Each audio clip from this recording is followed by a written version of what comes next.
Frank and Joe Hardy receive an unusual assignment from their detective father.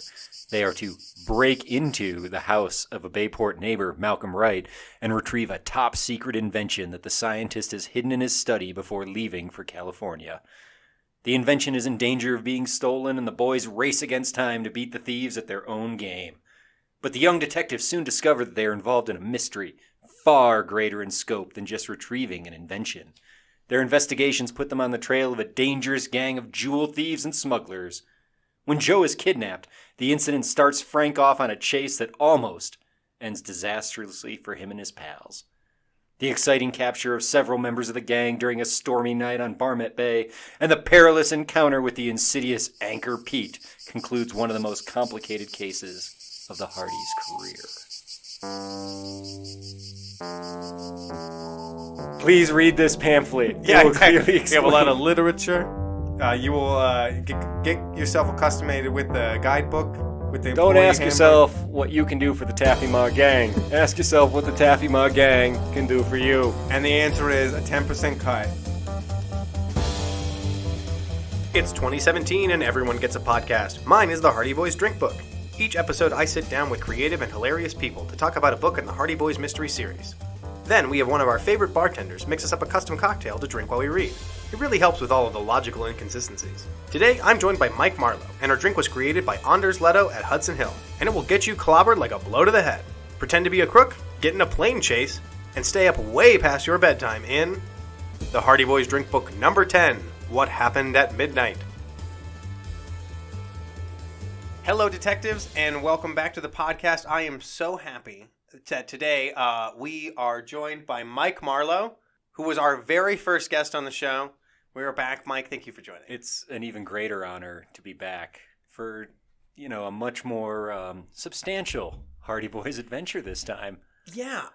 They've come a long way in 10 books. Mm-hmm. So, first impressions, compared to the first book, how was this read? This is more what I picture a boy adventurer story to be. Yeah, it's not so much riding around on bicycles. Yeah, legitimate peril. Yeah. And a very complicated plot and secrets and just all kinds of fun, wacky stuff that makes no real sense as to why it's happening, but it does. And it's great. There's happens. Airplanes. Yeah, so the last book was all about airplanes. It's the great airport mystery. Yeah. And it seems to me, and this seems to be a recurring theme, that the writers thought of some real cool stuff that should have been in the airplane. 3 weeks later, they had the yeah, and so there's a bunch of like when you have that zing in a shower, right, from the conversation from 3 days ago. Right. Well, we call it the Dr. Octopus moment, when you can't remember something or you didn't think of something, and then it's 2:00 in the morning and you're on the toilet and you go, Dr. Octopus. But yeah, this must have popped up later because there's a bunch of like airplane activity sprinkled across this top of this story. Mm-hmm. Clearly leftover stuff from before. Yeah. A little bit about the series. The Hardy Boys Mystery Series was originally written by Franklin W. Dixon, better known as the inventor of the ellipses. And he wrote them in the 1920s, but they were updated pretty heavily in the 50s to make them more PC, make the boys wealthier, more respectful of authority, generally more appropriately 50s. Really, let's be honest, the police do 90% of the heavy lifting. Yeah, which is good because in some of the books they do absolutely nothing. Yeah, they're really the Bayport PD, I think, deserves a hearty slap on the back and maybe a little extra something in the bribe envelope this week. Yes, and they definitely deserve that bribe envelope that I think Fenton is probably shelling out. Mm-hmm. Well, let's jump into the story. I like that this starts with we've talked about my theory that Fenton Hardy is actually a criminal. Yeah. And this starts with him saying, "Hey boys, I've been hired by an inventor, Malcolm Wright," because all inventors have the last name Wright. You need to break into his house in the middle of the night. Yeah. And I feel we should clarify for the audience that what happened at midnight does not have a question mark. No. This isn't what happened at midnight. They're not trying to find that out. This is a very definitive retelling of a series of events that happen at midnight. And a couple of different midnights happen. Yeah. Things happen at them. A couple times they have actually what you call a motif. Yep. With the chiming clock. That I know. I think happened 3 times. Yeah. Yeah. It's twice once in the first 2 chapter, once in the second chapter, and then once in the last chapter. They're like, right. Oh, right, we got a motif. We got to get this in here. Got to wrap that up. Yeah. The chimes. Things happen in 3s. That was something from my writing class. So they break into this house, They're really good at it. Yeah. I love that. Right away, it starts when they have when they're going through the window and Frank jumps in, and then it's a little too high, and they're like, Joe, you could slip and fall. And so he just goes and opens the door for him. Yeah, he's like, wait. Rather than you jumping and us risking you getting hurt, I'll just go down and open the front door. Very sensible play by the Hardys right off the gate. So they're trying to find this invention that's hidden somewhere in the office. Mm-hmm. And they think it's probably going to be in the desk, so they're checking all over for a hidden panel. And the real bad guys show up, but they don't try to climb in the window or go in the front door. They just smash a window downstairs. Yeah, just come on in. Let's hide in the knee hole, Frank whispered, then use our hand signals. Yes, that they have this worked out for just this situation. Sometime before this, the Hardys had devised a series of hand squeeze signals. 1 hard squeeze meant let's attack. 2 indicated caution. Long, short, long meant we better scram. An ordinary handshake was agreed. So what if they disagree? Is there just a series of pulls and tugs until is there a debate process? It's Frank quickly punching Joe in the nuts and then doing what he said he was going to do anyway, because Frank is the older brother. He is the alpha. Mm-hmm. But I love that they must share a bedroom and lie awake all night being like, okay, so let's say we can't talk, but we need to communicate. What do we use? Morse code. No, because that would make noise. Okay, Morse code by blinking. That's too complicated. What if it's dark? Hand squeeze signals. Yeah. But here's my big problem with this whole system. They get tied up a lot. But it was still the third time that week they were hiding in a closet. Yeah, from some guys and this even when we get tied up a lot. Yeah. But the other thing comes up a lot too. Yeah, exactly. We're just trying to communicate. Yeah. So rather than just, I don't know, I thought they were just going to let the crooks, and the crooks were going to get away with the invention, but the boys say no. Yeah, they jump out. Very exposition-friendly crooks. These guys lay a lot out about what's going on. About that they've been hired by a guy named Shorty, which isn't the best name for someone leading a gang. No. Shorty. And there's, Shorty's like, I think this is a big gang. Yeah, it's a crime layers syndicate. Of a syndicate here. Yeah. Shorty's like the 19th man down. It's like halfway through a Netflix original series when you meet the real big bad. Yeah. And you're like, that first guy was just working for this guy. The little bad. Yeah, I know. Joss Whedon. Every time. But they jump out to beat up these bad guys, and they do. Very efficiently. They beat the crap out of them, and they sit on their backs. Yeah, they jump them, and then they jump up, and they do like a double team uppercut. Like Ryu style, just show Ryuden. Yeah, exactly. Which I really love the fact that once they're out, and they're like, oh, should we tie him up? And Frank's, nah, they're going to be out for at least 30 minutes. Now, if you get knocked unconscious by a blow to the head and you're out for 30 minutes... Yeah, how many times do we have to go over That's bad. It's That's bad. Really bad. Permanent brain damage is highly likely. And skipping ahead a little bit, they actually never mention these guys again. So we don't know if... when they tell the chief about it later in an really unrelated, but they're like, oh, chief, we were at that house and we were the ones who knocked those guys out. And the chief's, they haven't said a word since. Right, exactly. Because they're crippled. They don't remember words. They're in critical condition. Yeah, they're. But they don't call the police at the time that they knock these guys out. In a minute, Joe was dialing headquarters. Without giving his name, he said, "Come to Malcolm Wright's house at once. There are burglars in it." He hung up. Yeah. There are burglars in it. And the cops are like, that was Frank Hardy. We better go. Yeah, exactly. It was one of those damn boys. Oh, God. They know the voice. Like, there's 2 cops, and these guys are involved in all the crime in town. They're intimately familiar. The boys get the invention, and it turns out it's a radio, the most amazing radio in the world. It's like a pocket radio. Mm-hmm. But it can pick up signals from a ham radio in Spain. Yeah. Which, how is it not being so overwhelmed with, like... every other this is operating on really that, this is the major invention of the 20th century that they stumbled on it, and we'll see later, it's basically wireless communication, right, from anywhere in the world instantaneously. So of course they put it in the Bayport's actually home to a huge tech empire now. Yes. In this universe, there's a long-standing multi-jillion dollar. I mean, richer than everybody. It's going to be the new Menlo Park. Yeah. And they put this device, because they don't want to get this stolen, they put it in the trunk of their car where the spare tire is supposed to be underneath their trunk. Mm-hmm. And they're like, that way, it'll be fine because vibrations won't hurt it. Yeah. Great. Science. Yeah. And I'm like, that thing's going to get smashed to crap. It's in the trunk of a 1950s car. A 20s car, let's be honest here. It's a metal shell. They go to the antique airplane show. they see one of the crooks there who has a briefcase that like papers fall out. Oh, yeah. Some stupid crap. My favorite, because all the crooks have great. There's Anchor Pete, and as Yeah, we get it, and Chris. This guy's Chris.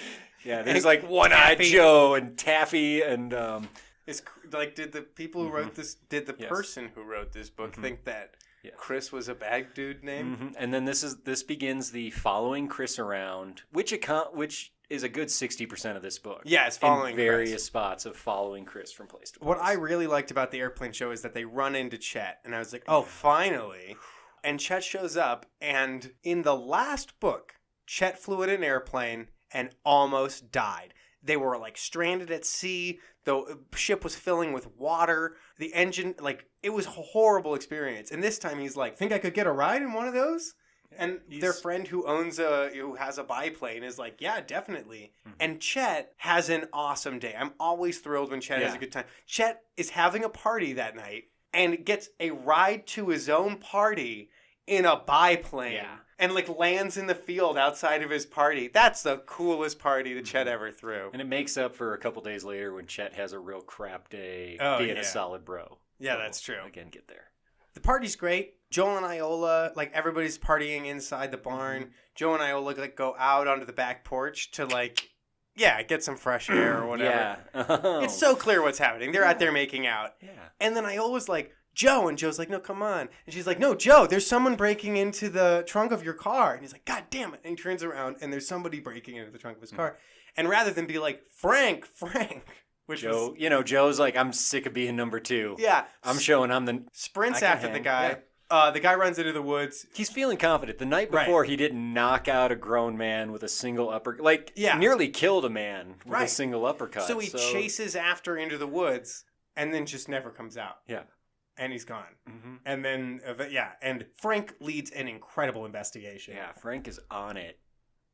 He's clearly, if Frank had been kidnapped, I don't think it's ending the same way. No. Frank is just like, okay, so, he went through the woods. This is the car. It manages to figure out, like, what road they would have taken, chases it down. It's like, okay, they would have gone left or right. Okay, so Gets the cops to help search. Gets the FBI involved, out helping the search. Yeah, and he just, and he's doing everything. He's clearly panicking. But his panic is being fueled into this amazing detective ability where he's, like, tracking, like, broken branches and, like tire marks in the road. Yeah.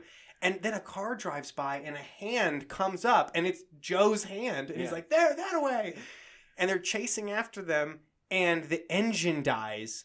And they're like, and Frank says, it's the fuel pump. I have a spare fuel pump in the trunk because I thought that this fuel pump might go out. So they get out and they change it, but it takes them like 15 minutes.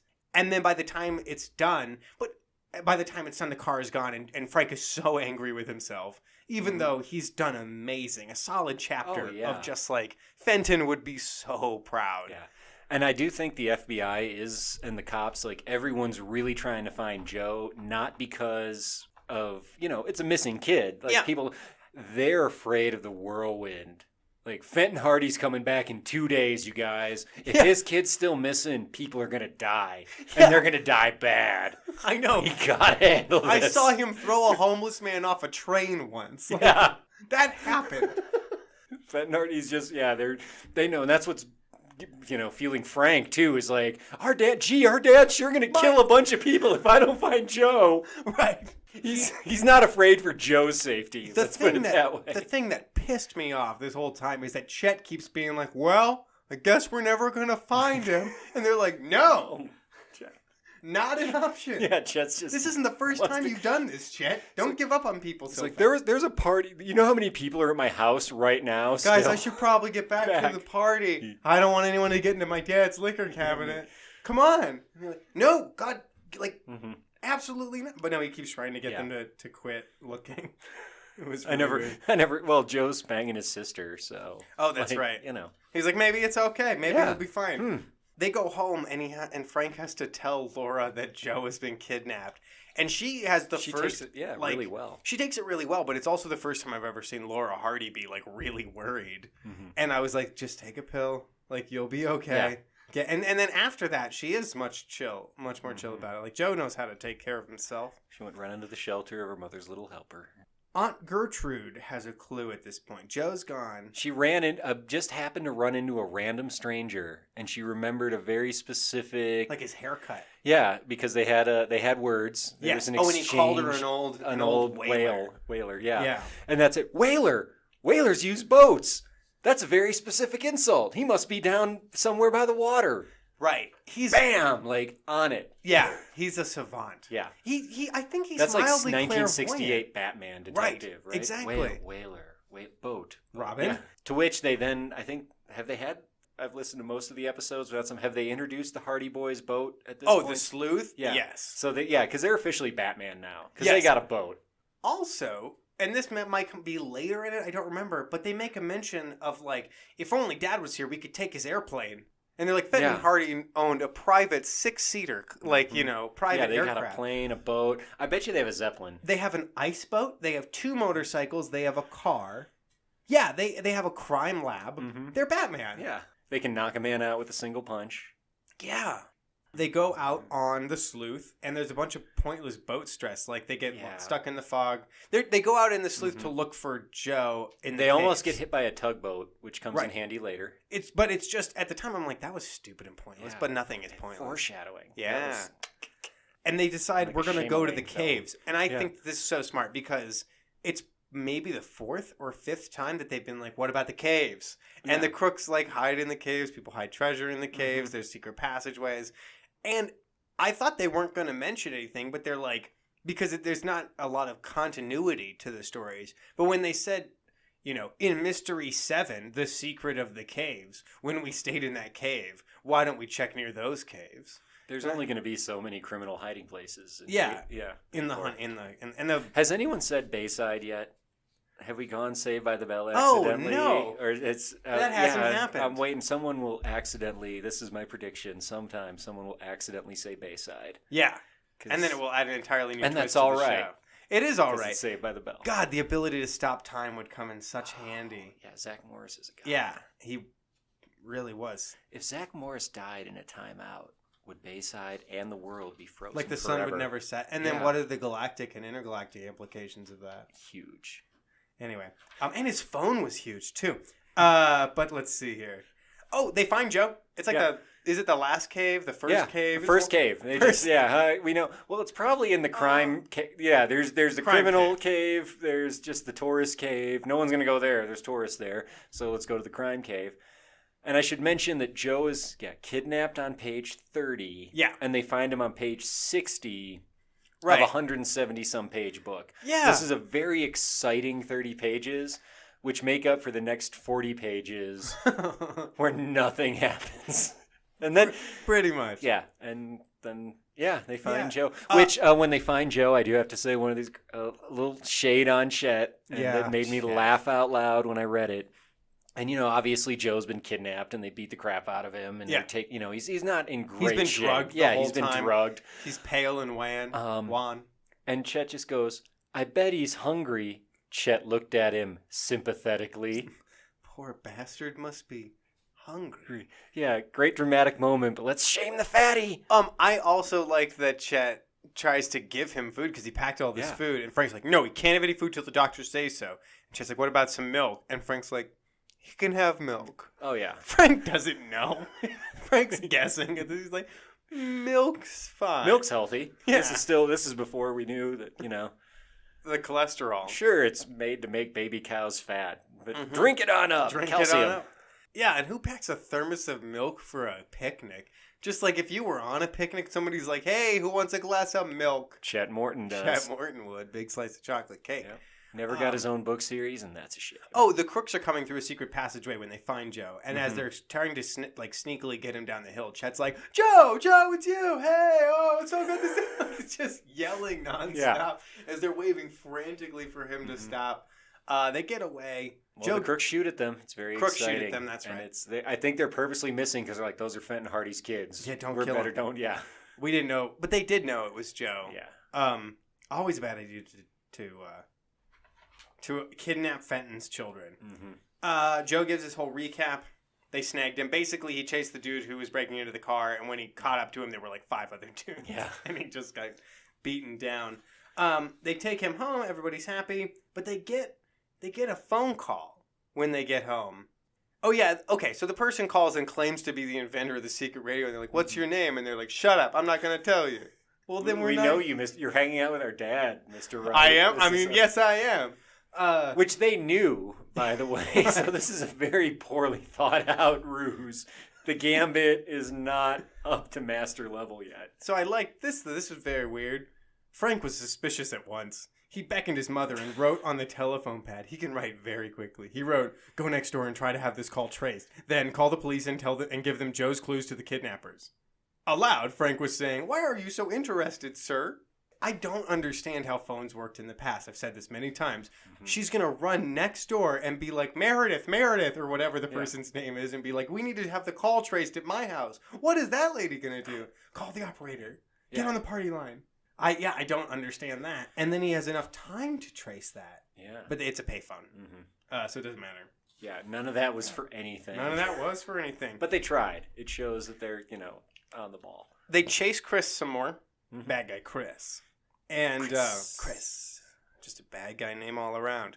And he gets on a train to New York City. And I really enjoyed this exchange where Frank says to Joe, "How much do you have on you?" And Joe's like, "I've got $7. What do you have?" And he's like, $32. Well, why were you asking me for money? Yeah. You had 32 1950s or 1920s dollars? I assume that's approximately $37,000. Right, yeah, exactly. Just modern money, yeah. Crammed in his pocket. But they're like, "All right, we'll get on the train and go to New York." And which is crazy. Yeah. For two teenage boys to just be like, "We'll just go to New York and then we'll figure it out when we get there." But, I mean, it kind of works out. And then for 40 pages, they just kind of follow Chris around New York. They get into some wacky where they have to, they follow him to a restaurant, but then all the money's gone. This is where the $7 really came in. So they can't pay for the meal, so they lose him because they have to stay and wash dishes. It's seriously, they just have a crappy day in New York City. Yeah. They sit at a restaurant and some man yells at them. They go to a different restaurant later, and the waiter points to a sign that says that the restaurant reserves the right to change the prices on the menu. Yeah, and so they take it in stride. Yeah, that's part of New York. You never know. You might order a $3 bagel and then $35.99. Wash some dishes, 17-year-old. It's not even them that offer to wash dishes to pay for it. He's like, "Though, if you are willing to spend 3 hours each washing dishes, we could call it even." I don't think this guy hires any dishwashers. He just he finds some kids and he's like, "They can't pay." Bam. Dishwashers, 3 hours, gonna ruin the rest of their night. That should be the case they're investigating. Yeah, exactly. The criminals, at least they're honest criminals. That's just dickish. They split up in New York to follow Chris at one point. Mm-hmm. Why would they split up at any other point after Joe's just been kidnapped? And in New York City. And remember, 30 pages of exciting Find Joe kidnapping, 40 pages of this. Yeah, this just goes on. They go to an arcade. They go to an office building. They spend a lot of time following him on elevators. On and on. And it's not even like they follow him to interesting places in New York. No. Where they go through some... It's just, and then Chris walked down this street. It could have all happened in Rockport or one of the other... Wherever. Yeah. Anywhere. But no, first Frank he's following Chris and he's overhearing him talk to some criminals. And they grab him and they're like, "Ha, we got you."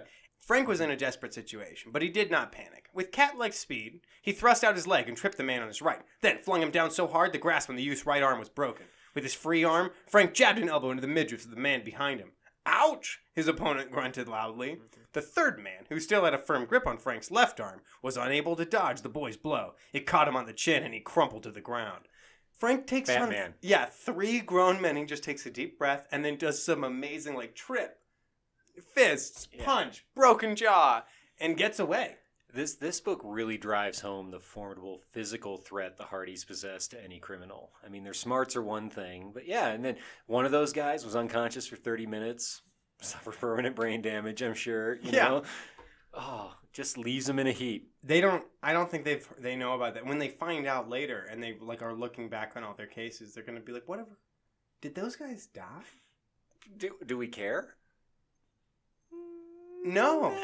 Is it bad we don't care? Just pour yourself another whiskey, Joe. Yeah.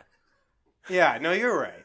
You're right, Frank. What did Dad turn us into? Stop blaming him! Stop blaming Dad! So, I mean, he's still amazing in New York City, but eventually they get back to Bayport having learned Really nothing, Yeah. have not advanced the mystery in Well, any they way. do find out. I think when they're in New York, they meet the FBI and they find out who the And head they do of have the to gang dodge is. the train. They Yes. chase one of the crooks onto the train tracks, and then a train comes behind them, and then they jump out of the way of the train track. Yep. And it's fine. he gets away, but they call ahead and say, "Oh, he's heading to this station," and the police catch him. That's true. And that's the guy with the great name that I'm totally blanking out on. Not Hetty Marr, who they learn about in New York. Torchy Mercs. Yes, Torchy Mercs. Yeah. Torchy Mercs. Slippery character. Yeah, he's a very slippery character, that Torchy Mercs. Mercs. And Taffy Marr. So yeah, and that's the one thing they really find out in New York, that Taffy Marr is the head of the crime syndicate. Which shows that, for outside of, there's boy detective work and connecting sort of unrelated random things that Frank does to find Joe. But from this point on, they do actual police detective work, which is catch someone lower on the totem pole get him to tell you who's in charge. Right. Which is pretty normal. Yeah, that's Though actual. they promise every crook they catch, they're like, look, we'll go easy on you if you testify or if you tell us where this other guy is. Mm-hmm. BS. No, they're not. They don't have, any lawyers present. There's no one who's seen that they agreed to, take it easy on them if they ratted out their co-conspirators. No. It's total bullcrap. They're going to throw them all in jail for the maximum sentences. Yep, and then through a police sting when they get back, and then Shorty, the mentioned but not seen yet Shorty, is caught. Oh yeah, he beat up an old man, right? Is that? Or no, that's not. That's Taffy later. This is when they just catch, and then Frank disguises himself as a beatnik. Frank decides, I've got an idea how I'm going to get this guy to confess. I'm going to pretend to be a criminal and get him to and go down to the jail. Yeah, I don't know why he thinks. And this guy's, there's a great illustration of beatnik Frank. Yeah, with shaggy hair and a pasted on goatee. When Frank emerged from the house, his best friends would not have recognized him. He wore a long cut wig and beard, tight-fitting slacks, and a turtleneck sweater. He roared off on his motorcycle, and on purpose went past the cell block. As prearranged, Chief Colleague met him at the entrance to the headquarters, and escorted Frank to the prisoner, who looked idly through the bars. "Friend of yours to see you," said the chief. "Maybe he can persuade you to unbutton your lips." Frank gazed through the bars. "Like nothing, I will," he whispered to the prisoner in a tough voice as soon as Colleague had moved off. "Hi, Shorty. I'm sorry the dicks got you, but you didn't tell him nothing, did ya?" "Naw." Frank was jubilant. He had scored 1 point. The man's nickname was Shorty. And I love the way it's phonetically written out, the gangster low speak. Did you hear my new motorcycle? Y-U-H. With some ODs. There's a flatulent O''DESE. Some ODs. Some ODs. That could be a villain in a Hardy Boys. Or maybe a Bond girl. And Frank says that his name is Youngster. That's his gangster name is Youngster. He's new. I'm Youngster. And the guy totally tells right him, away. Even though the chief of police walked this criminal into the jail and was like, maybe he'll get you to talk and give us some evidence. And then leaves and he's like, look, I probably should tell you. The chief was right. Yeah, he will. You must be on the level. You know my boss's name. No one could know my boss's name unless he was part of the gang. Yeah. Then there is just a total shitstorm at the jewelry store. I don't remember how they find out about it. Because it's a crime scene. Oh, yeah. Taffy check Marr makes his first appearance. Aunt Gertrude has been very suspicious of the new guy who's working at the jewelry store. Mm-hmm. Instantly suspicious of him. Yeah. Again, good instinct. And they go to the jewelry store to check it out, and it turns out that was Taffy Marr, the guy leading the gang. And he has beaten the 90-something-year-old shop owner. Really, kicked into the shit a out coma. of this old man. Yeah, he's in the hospital, and they don't know if he's going to make it. Which was pretty dark. Mm-hmm. And Mr. Bickford, who's a very old, important, friend of the family, pillar of the Bayport community, who I don't think's been mentioned up until this point ever before. No, but he's very important. Yes. In this story, he's very important. Yeah. And Taffy is boarded a plane and is headed to the West Coast. And they're like, we got to get a plane. Plane chase. Yeah. We can't use our plane. No, it's at a different airport or something. Or yeah, whatever. So what's the solution? Let's just hop into this crazy old guy's biplane. The antique airplane from earlier. Yeah. So they get even though they had they built a whole network of pilot friends in the last book. I don't know. Anyway, they were all busy. They were all busy. So they get into this antique biplane and they're going to go on this plane chase. Where they, I guess, just don't lose sight of the other plane. Yeah. Which you think that would be the worst way to follow someone because they would definitely be able to see you if you can see them. Biplane has been following us and there's no crops around here. And then later there's a big storm and he's like, look, that other plane is designed to fly without visibility, just on, which means it has like radar and things, which means you could totally tell there was a biplane. Instruments and things, and a compass, real basic stuff. Yeah. So this is absolutely crazy, and I was so happy this finally happened. Frank and Joe, the engine just dies in this thing. It ices up. He's a terrible pilot. He's a terrible pilot. They got into the wrong plane with the wrong crazy old crop duster. Yeah, he gets up this and guy. He's as long as the airs remain clear, the sun doesn't move at all through the sky. There aren't any birds, and there's not a small fire. We should be fine. Yeah. And they're like. But this is not Dennis Quaid in Independence Day. This guy doesn't have military. Yeah, he's just a crazy man who probably found a plane. He said that he built it. And he's like, I've got enough spare parts to build a new plane. And he's going to need to because he crashes the damn thing. And the boys he's like, all right, boys, well. Ditch. And they're like, what? And he's like, put on your parachutes. It's fine. Just climb out onto the wing. And then when I yell, go, you jump. Then count to 10 and pull your ripcord. It's going to be fine. See you later. Most people, when they skydive, take hours of lessons and have a tandem crash course. Yeah, I guess there's no wrong way. They jump. Frank goes to pull his ripcord, and of course, it can't just work. Yeah. He goes to pull it, and nothing happens, and he's frantic. For a paragraph. And I'm like, are they going to have to do some aerial get close to each other? Because that's impossible. No, then it just works. And they safely float to the ground. In a nice field, a freshly, plowed field. And the plane, I must have been spiraling down or something because they can see where it crashed. And they run over to it. And, and the guy's caught in the tree. The pilot is stuck in a tree. Wah, wah. Yeah, they have to, do some crazy. And all the people from all the farms, gather around. And then they call Chet to come pick them up. Who drives 3 hours with no radio, if this is the 20s edition. Right. Just Chet, for 140 miles there and 140 miles back. Doesn't complain at all. Nope. Gets there after dark, and they say to him, what took you so long? 140 miles. I mean, Chet's just been a solid bro. Came and picked him up in the... I don't know. He didn't say, what did you... I'm sorry, I wasn't busy crashing a plane in the middle of nowhere. Also, it must have taken him forever to find that particular... Oh, yeah. Because they don't know exactly where they are. They're in the middle of farm country. Mm-hmm. Yeah. But no, Chet, we're approximately here. Come find us. God, Chet. Well, what took you so long has been hours. And he's like, I just drove hours. Yeah. But it's fine, I guess. Then somebody's car gets stolen.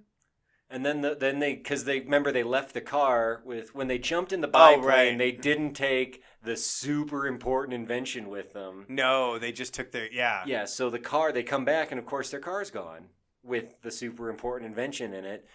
This would present an obstacle. Just a mess of a day. If they didn't find it on the next page, but abandoned. They find it. It's fine. With the invention still there. Yeah, the people didn't check in the place that any DEA agent would immediately check in your car. Yeah.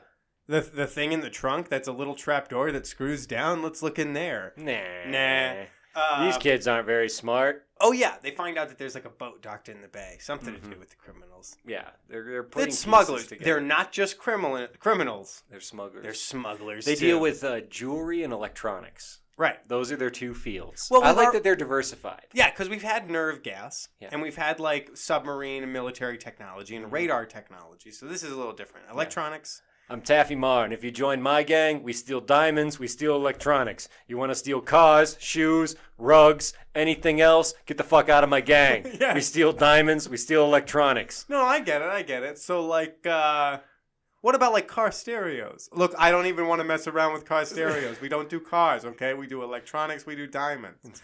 This is the 1920s. I'm not even sure what entails electronics, but that is what we steal in the Taffy Mar gang. Please read this pamphlet. Yeah, exactly. We have a lot of literature. You will get yourself accustomed with the guidebook. With the Don't employee ask handbook. yourself what you can do for the Taffy Ma Gang. Ask yourself what the Taffy Ma Gang can do for you. And the answer is a 10% cut. Yeah, they mentioned he's a really bad boss. Yeah, he just beats him up and takes everything. Yeah. I don't even think they get paid. I'm not sure why they're in this syndicate. They've been all promised money later. They've got nothing up front. Like every time they mention a criminal, they complain. They're like, occurred to me, I haven't even gotten paid. Yeah. No, there was no money in this. You're getting beaten up by teenagers. How much did you think? Yeah, but I guess they stole a bunch of diamonds. Yeah, time to get a new syndicate. They go out on a tugboat ride to the tugboat that almost hit them earlier. Yeah, and he's like, I was out in the fog, almost ran somebody. Yeah. You know, because like if they know our boat, they'll see that coming a mile away. So let's hire a tugboat.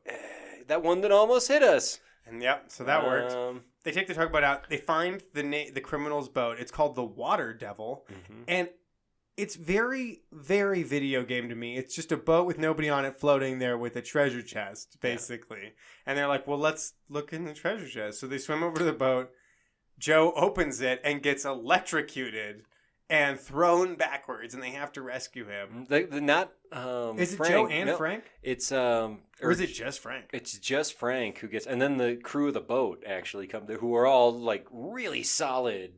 They just let him swim out there, though. They weren't like, wait, it might be, no. But they jump right in. They're still competent and everything. Yep. I think to, counteract some of the more negative portrayals of sailors that occur later in the narrative. Yeah, that's true. So he's KO'd by a zap. And then page 157 in the chapter called Anchor Pete, which I was like, finally. Yeah, who's on the cover. Who is not mentioned until the very then the cops show up, like then they're just like, hey, wait by this boat and catch somebody, which they do. Yeah, that's and true. This guy's like, oh, wait till Anchor Pete shows up. Anchor Pete's coming for you guys. And they're like, why did you call him that? And they said because he used to throw anchors like horseshoes. That's strong. Anchors? That's so really strong. That's like not like even hauling an anchor up out of water is heavy. That's like Captain America strong, right? At least that where if you can just chuck an anchor 30 yards, it's like Spider-Man being able to like rip the door off of a car and use it to block something. Yeah, you know? But so they have this guy Gross, who's one of the criminals. And they have him trapped, and Aunt Gertrude is interrogating him about kidnapping Joe, and he won't give him any answers. And Aunt Gertrude cries out, you ought to be horsewhipped. Jail's too good for people like you. Kidnapper, smuggler, and goodness knows what else. You ought to be horsewhipped. Must have been a much more common phrase back then. Mm-hmm. But she believes in criminal, in capital punishment. For kidnapping. Well, seeing as how her brother has casually murdered probably a dozen people Sometimes that we know of at this point. Yeah, you got to take the law into your own hands. And, too good for the likes of you. You ought to be horsewhipped. Yeah. You, and then you, and then you again. Let's see. He gives him tons of information. Oh, they decide they're going to sleep during the day and sneak around at night in an attempt to get attacked by the man who could throw anchors overhand. Yeah. Which works shockingly well. Oh, yeah. Anchor Pete sneaks up on him. Well, first they catch him. They see him. They mention it's like there's someone hiding behind. Like I can just holding see this giant sailor with an anchor, like quickly duck behind a tree. Oh well. Hey, there he is. Anchor Pete. At midnight, the clock chimes once again right. as Anchor Pete swings his mighty anchor. The teeming rain made the footing treacherous. Occasionally, a flash of lightning illuminated the entire hillside, forcing the sleuths to crouch low to avoid detection. Yeah, and they see a guy crouching. But then Mr. Hardy just shows up. After they just disable Anchor Pete jumps out and they just kick Anchor Pete's ass. Anchor Pete has nothing to offer. It's a similar it's also like in a video game when a bad guy who's supposed to be a challenge steps out and you're playing multiplayer and you and your friends just kick him in the knees until he's just down in the ground. He's really more of a quick time event. Yeah, he kind of swings the anchor and that's all he's got. And then you run up the anchor and punch him in the chin. Yeah. And it's anchor, for all of his build up in that 2 sentences they gave him. He's also on the cover of the freaking book. He doesn't look very big. No, he isn't. But he is just holding an anchor like it's a hammer. Yeah. Sneaking up behind them in their very sharp and color-coordinated suits. Because Frank has black hair. Or is it Joe? Is Joe this one? I think that's Joe. Yeah. Joe has black hair, so he wears a black coat and a blue tie. And Frank has lighter blondish hair, so he wears a brown coat and a red tie.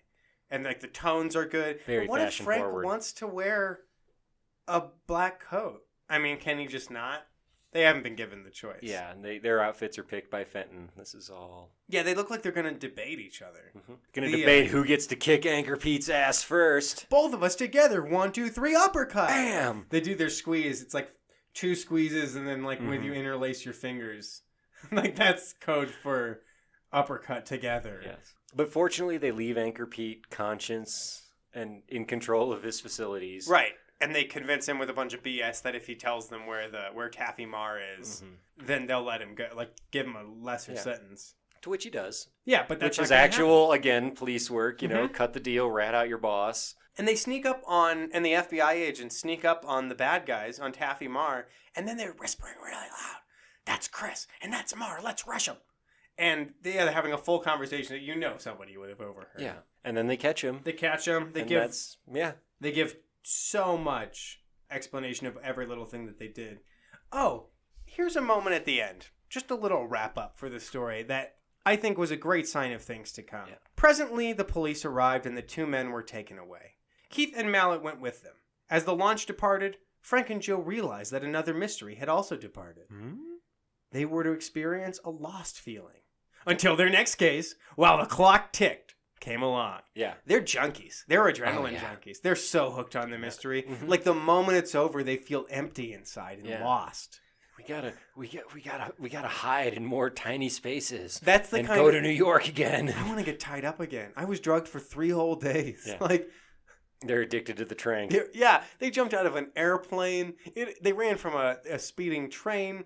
Yeah, they were Batman. Mean, getting the news that a dangerous gang is out to kill them doesn't even spike the adrenaline a little bit. The bar is so high now. Yeah, it's like Tom Cruise in Mission Impossible, where he's so awesome, he goes on vacation, like freehand climbs mountains. Right. They're going to be that. Yeah, they are that now. By 30, they're going to be playing like Russian roulette in a really sad like hotel room. You know. How do you go to school after this? Oh my God! Just got to sit there now. How the hell do you sit through high school? Well, on Saturday, you jumped out of a plane with absolutely no prior training or knowledge, or even the thought that you were going to jump out of a plane an hour before you did it. And you know that, like, here's fractions. If Joe dozes off in the middle of Trig and wakes up, he's going to wake up screaming bloody murder. Some kid's going to be like, Joe, and he's going to break that kid's hand when he wakes up and be like, oh my God, I'm so sorry. Because that's his life now. Yeah. All right. So that's what happened at midnight. And those are lots of different things that happened at midnight. Yeah. Because I think the plane bail was midnight-ish. Rescuing Joe was also probably around midnight. So... They got attacked by Anchor Pete at midnight. The original break into the house was at midnight. Joe got kidnapped at midnight. Yeah, at midnight at the party. They were partying pretty late. Yeah. Good for them. Yeah, wow, what an adventure. And then the thing is, at the end, and you save the transistor radio.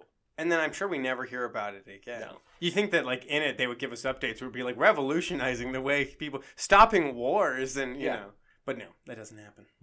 Any final thoughts? Just that, I was a lot more enthused about this. It kept me moving along a lot more, because at least there was stuff happening, with the exception of the New York travel log thing that happened. How is it that the period of the book where they go to New York is the boring part of the book? Yeah, that's just the second act kind of break. I like the motif. Midnight. I do feel like I know what happened at midnight now. I have a good grasp of I don't know what this is referring to, though. So I don't feel cheated by the title. Great. Well, thank you, Mike Marlow. It was always a pleasure. Do you have anything you want to plug? Anything you're doing right now? Hey, support George Washington High School football. All right, cool. Yeah, these boys got offered to be on a college football team. Yeah. Actually, no, they got invited to join. If you can knock a man into brain damage with a punch, you can be on my team. That's what happened. They got in a fist fight with a bunch of kids from a fraternity, and then the kids showed up later and were like, "Hey, would you want to join our fraternity and also our football team?" Yeah. I would take the Hardys in a heartbeat on my squad. Each episode, we have one of our favorite bartenders mix us up a custom cocktail to go along with the book. Today's drink was created by Anders Leto at Hudson Hill. Pictures of the drink and the recipe are available at thehardyboysdrinkbook.com. Enjoy! Hi, everybody, and welcome to the bar segment of the Hardy Boys Drink Book podcast. I am Hardy Boys Drink Book producer and your guest host for this segment, Jack Wefso, your regular host brother, and I am here at our very first stop on the bar circuit, Hudson Hill on 13th, and joining me to talk about our cocktail today is Anders Leto. Anders, thank you so much for joining us. Oh, it's a pleasure. Thank We're you. so happy to be back here. We love this bar, and we love that you've been so hospitable to us. Yeah, of course. I mean, it's kind of what we do here, you know? That's right, Yeah, that's right. sure. I guess a bar is all about hospitality. Definitely. People who listen to our first episode will remember that Hudson Hill is a sort of coffee shop and snacks by day, cocktails and delicious appetizers by night. Yeah. I wonder if you could tell us a little bit about the history of Hudson Hill. How long has it been here? Has it always been here? How did it get started? So it'll actually be 2 years in May, and at first we just sort of started out as a cocktail lounge, and then about I would say September of our first year being open, we decided to add the coffee aspect to the bar. And just overall, I feel like it's just adding like a nice spin to the neighborhood and like really providing like a different sort of idea of like what a coffee shop could also be in terms of like a full circle sort of hospitality where it's not really like you come in and you leave right away. You come in, sit down, and enjoy what you have purchased. And I mean, I've always like really liked that idea from like more like European cafes, and that's sort of like where I really see like Hudson Hill sort of like really stepping into that ball field in terms of the coffee program here. It feels that European cafe thing that you talked about. It definitely has that vibe. It feels like a place that you could walk into at 11 a.m. and be comfortable in until 11 p.m. Oh yeah, definitely. You know, we have like a little bit of everything. We have coffee to sort of start your day out. If you can come in, we have a little bit of food to kind of keep your day rolling. And then at the very end of your day, when you want just a nice little nightcap, we're here for, you know, delicious cocktails as well. We are, speaking of nightcap, our book for this week is What Happened at Midnight, and a couple of surprises here. First of all, you actually read this book in preparation for this interview. Oh, definitely. I take my podcast very seriously, so it's like I want to be. It's 2017 and everybody gets a definitely, podcast, for so sure. it's important to do your homework. What did you think of the book?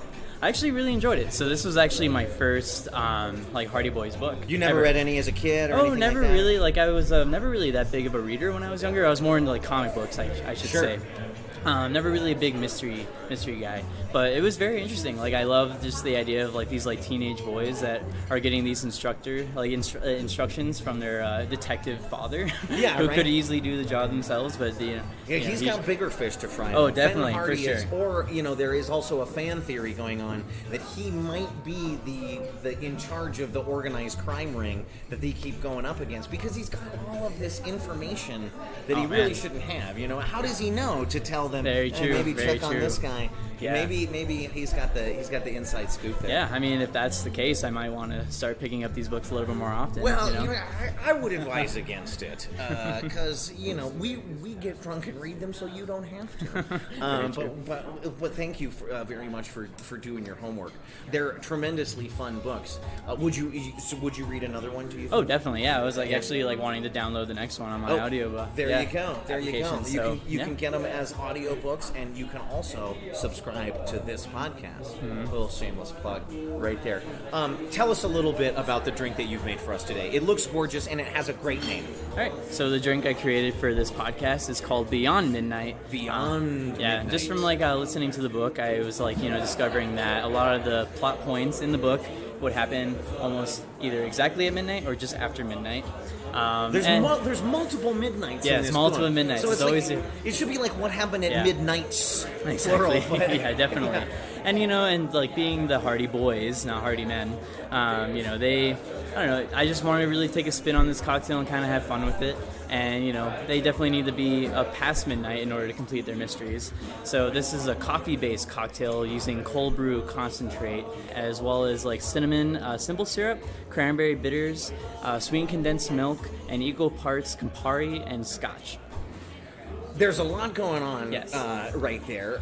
It sounds pretty boozy, but it looks like a dessert. Yes, definitely. I think you mentioned that you kind of wanted the taste of strawberry quick, and I don't know about taste, but look, it's definitely got that. I'm going to take a taste of it now. I'm going to pretend I haven't tasted it. Wow. That is...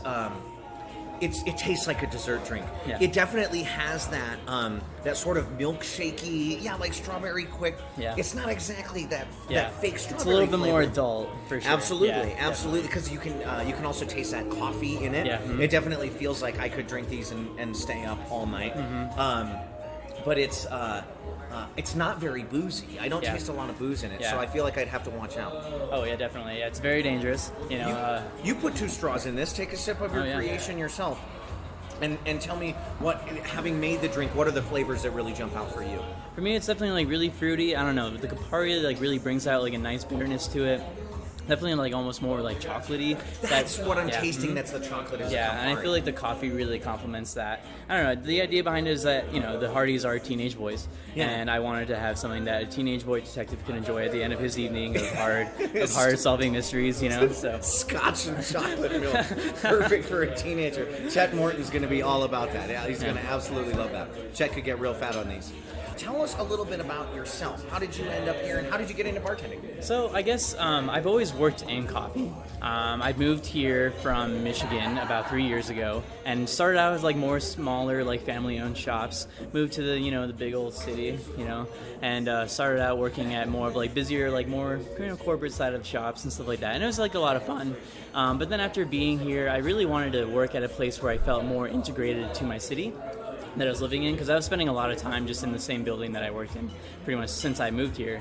Yeah. And Hudson Hill actually kind of brought me back to more of a feel of like the shops that I worked in back in Michigan. Very almost like family oriented, where you actually get to know your customers very much so, instead of just it being more transactional. And Denver has such a unique and vibrant community and feel, you know what I mean? Definitely. Like you know when you're in Denver, when you're talking to Denver people, as opposed to walking into a corporate place. Exactly. You feel that corporate as opposed to. And definitely being in Cap Hill of Denver, you definitely, even though Denver is a big city, it has very small town aspects to it, and I feel like Cap Hill really embodies that sort of feel, where it's like I'm still walking down the street and saying hi to people that I recognize. It's very much so. It's not like in New York City where it's like, you're very like you got to do your lazy, you got to put your horse blinders on. For sure. Yeah, and so actually like bartending is actually something that's very new to me. I've never really done it as like a serious profession until I started working here.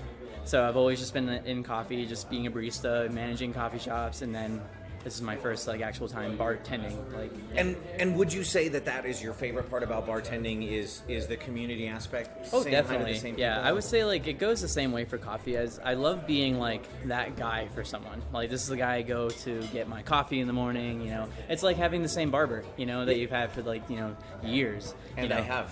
Yeah, see? Exactly. It's just a relationship that you can have with people, and then being a bartender is just another aspect where it's I can also catch those people at night if I want to, That's great. Mm-hmm. Yeah. Well, for somebody who admits to being new with cocktails, you have created a real masterpiece here. Well, I appreciate that. I am excited to sit here and drink the rest of it and read another Hardy Boys book.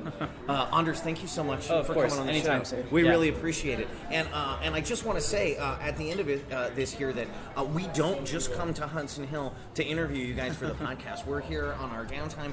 Get in and stop by this bar. It's during the day for coffee, at night for drinks. It's a really great spot, and you won't regret coming in. So again, Anders, thank you so much for joining us. Yeah, of course, anytime. Appreciate you Pleasure meeting coming you. on. Thank you so much. The Hardy Boys Drink Book is a part of their network. It is produced by Jack and Charles Wefso. Music is provided by Danny Overby at Round 2 Productions. Photography and graphic design are by Kristen Hallstrom. Special thanks to Mike Marlow and to Anders Leto at Hudson Hill. If you like the show, please leave a review on iTunes, and remember to tune in next time for the Nancy Drew Drink Book number 2, The Hidden Staircase, featuring Kristen Hallstrom.